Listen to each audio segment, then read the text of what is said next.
I want to talk about the top 3 worst sex advice I have seen out there for men. Let's go.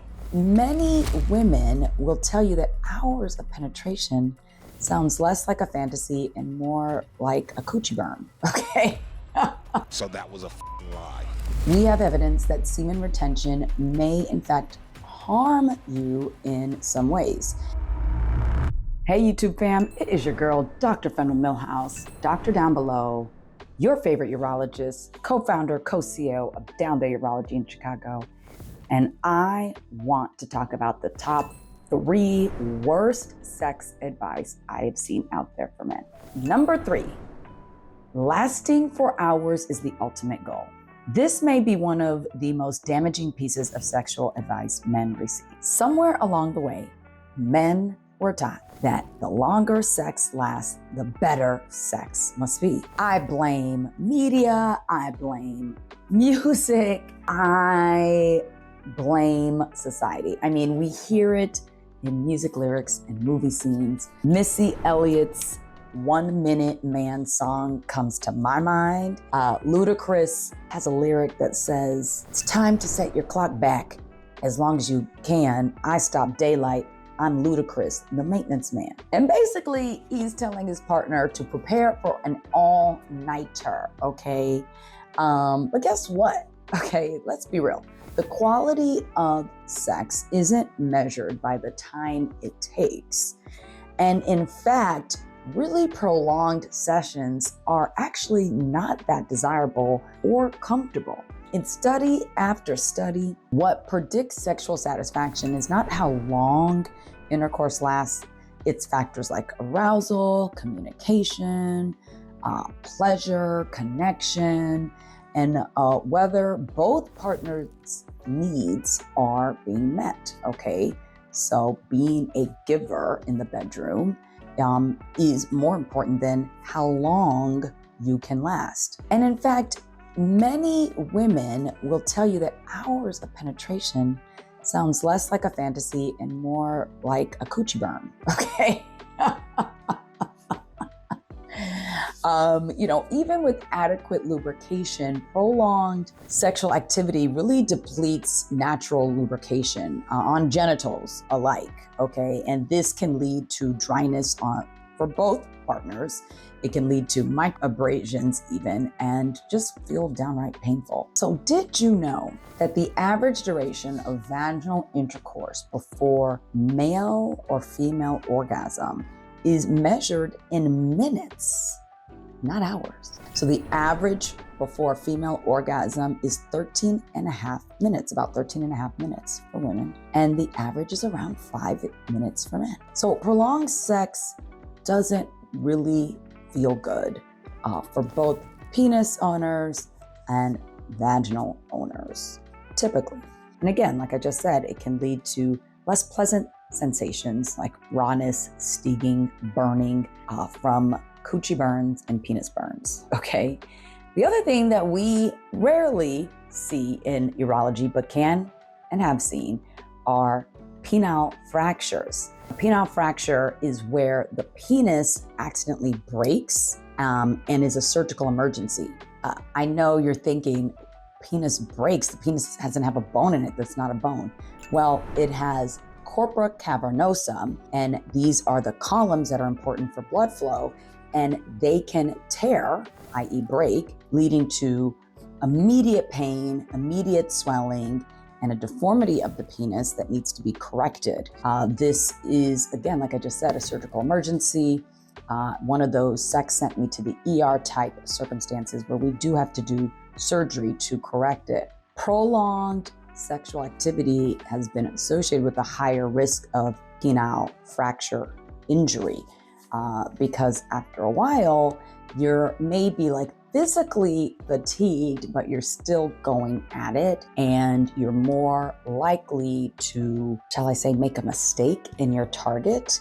And when we see penile fracture injuries, it's not common that we hear stories of, I was penetrating and then I accidentally hit the pubic bone or the pelvis, and my penis bent, and now here I am in your ER. The goal of sex is really not to break any endurance records. The goal is to have mutual pleasure. And if both people are satisfied, nobody gets a trophy for lasting all night, okay? Number 2, thinking that foreplay is the warm-up, okay? The name foreplay should have been named something else. It should have been named sex. Because this may be one of the most limiting ideas that we all need to unlearn about sexual activity. Foreplay is a big part of why the orgasm gap between heterosexual men and women exist. We are taught to think of sex as a sequence. There is whatever we do during foreplay, then the real sex happens when penetration begins, then orgasm, then we're done. The problem is that this framework treats everything before penetration as merely a preparation for this main event, the penetration.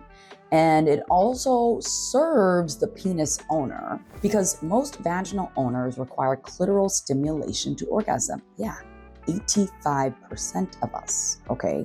So penetration alone often does not allow vaginal owners to achieve orgasm.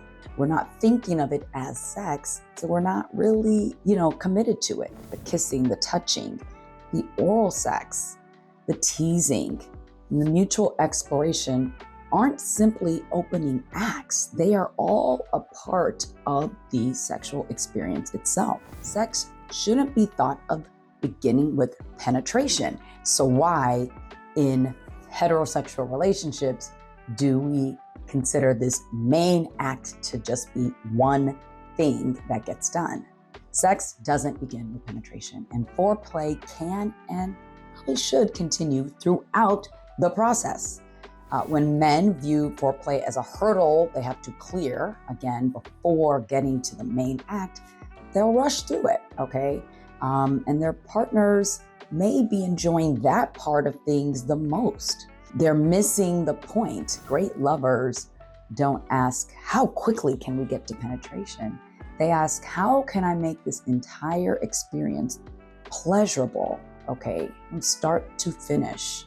Let's stop thinking about foreplay the way we think about it. And number 1, semen retention for health benefits. Y'all, this is an extremely popular subject in the male verse on social media. At one point, semen retention content generated over 1 billion views on TikTok, making it one of the most viewed men's health topics on the platform. You'll go over TikTok and, let me know, report back. But you'll hear claims that avoiding ejaculation boosts testosterone, it increases masculinity, it improves energy, it sharpens focus, it unlocks hidden potential, and it somehow really transforms your health. Truth is, despite what social media may tell you, there is no good evidence that long-term semen retention or even short-term semen retention raises testosterone levels or provides broad health benefits. In fact, we have evidence that semen retention may in fact harm you in some ways. When we look specifically at fertility, the data actually point in the opposite direction. Studies have found that prolonged periods of abstinence, especially beyond a week, can be associated with lower sperm motility or movement and higher rates of sperm DNA fragmentation. Think of sperm as like tiny delivery vehicles carrying half of the genetic instructions needed to create a healthy embryo. So inside the head of each sperm is the DNA that's supposed to be tightly packaged and protected. Now, DNA fragmentation means that the DNA has developed breaks, damage, fraying. An analogy you can think of is, imagine you're mailing an important document, and if that envelope arrives with torn pages, missing sections, water damage, though, the information is not going to be delivered correctly. So in other words, the sperm may not swim as well, and they may show more signs of cellular damage. This is why fertility specialists don't usually tell men to avoid ejaculation for weeks at a time. We also have data that show that regular ejaculation is associated with lower rates of prostate cancer. Ejaculating 21 times or more per month may lower your risk of prostate cancer by as much as 30%. Urologists simply do not advocate for sperm retention, but it has found its way to social media and convincing millions of men that it's a thing. So someone, tells you that holding on to semen indefinitely is a secret to maximizing men's health, confidence, spiritual enlightenment, you should probably ask for the evidence, for the receipts. Because at least from a medical standpoint, evidence simply doesn't support most of these claims. So there you have it, your favorite urologist, top worst sex advice for men. What would you add to this list? Let me know below. Tell me what you think of my top 3. Make sure though that you tell a friend to tell a friend. Make sure you're subscribed so you join me for more things down there right here. If you want your favorite urologist to become your urologist, hit that first link below. Join me in my practice, Down There Urology, virtual visits and in person, both available. Until next week, goodbye.